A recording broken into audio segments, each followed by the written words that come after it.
When Roy Halladay came to the Phillies in 2010, he ignited a team and fan base recently accustomed to success. His tragic death at age 40 further reminded the world of life's fragility. This is a bad photo of Roy Halladay. But Roy Halladay was the kind of guy who made you want to take a bad photo, just to prove you had been in the same building as him. That photo, and its minimalist caption of just Roy Halladay, comes from September 12, 2013, the 414th of his 416 career games. The Phillies handed him 6 runs of support in the very first inning, but the Padres chased him before he could finish the 5th and collect his win. It was clear to everyone that we were watching the end. It's the last time I saw him pitch in person. Joyous, triumphant and standing at the absolute pinnacle of his craft after mowing down the Reds for the second postseason no-hitter in MLB history and the first in more than 50 years. This is the way we'll remember him. Roy Halladay pitched his first 12 seasons for a Blue Jays team that never made the playoffs, then joined a Phillies team in 2010 that was a World Series favorite. He entered a clubhouse that was already home to 2 former National League MVPs, more than half-dozen All-Stars and a core that had made back-to-back trips to the World Series. It wasn't just his pitching credentials that garnered immediate respect from his teammates. It was his clubhouse presence. Chase Utley shared a story on Instagram Tuesday about that 2010 spring training, when he got to the park at 5:45 a.m. and Halladay was already drenched from completing a workout. Utley had to ask him if it had been raining.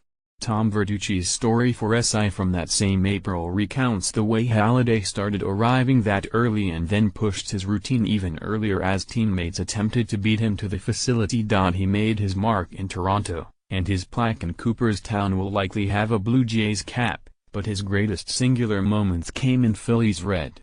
Philadelphia offered him the one thing he never had in Toronto, the type of big stage that only comes with a contending team.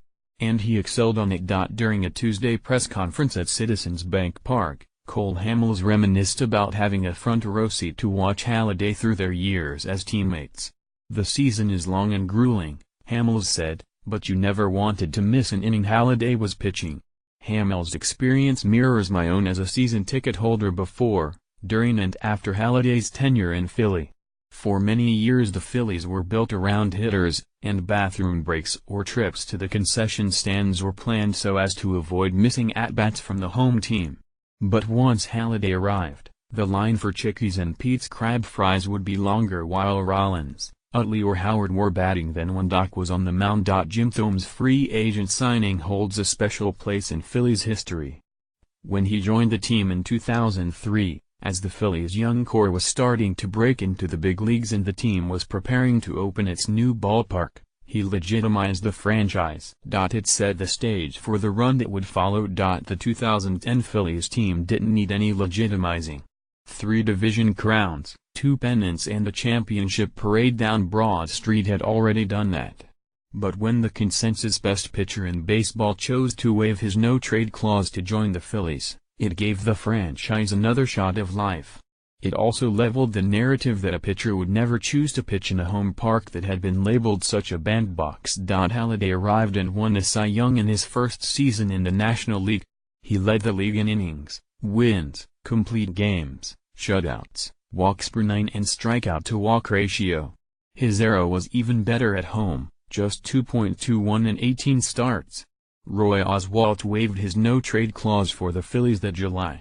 Cliff Lee returned to Philly as a free agent that December. Halladay seemed otherworldly in his own era, as he racked up 2 Cy Young awards, 8 All-Star nods, 3 seasons with fewer walks than starts and a 9-year stretch comparable to Clayton Kershaw's prime.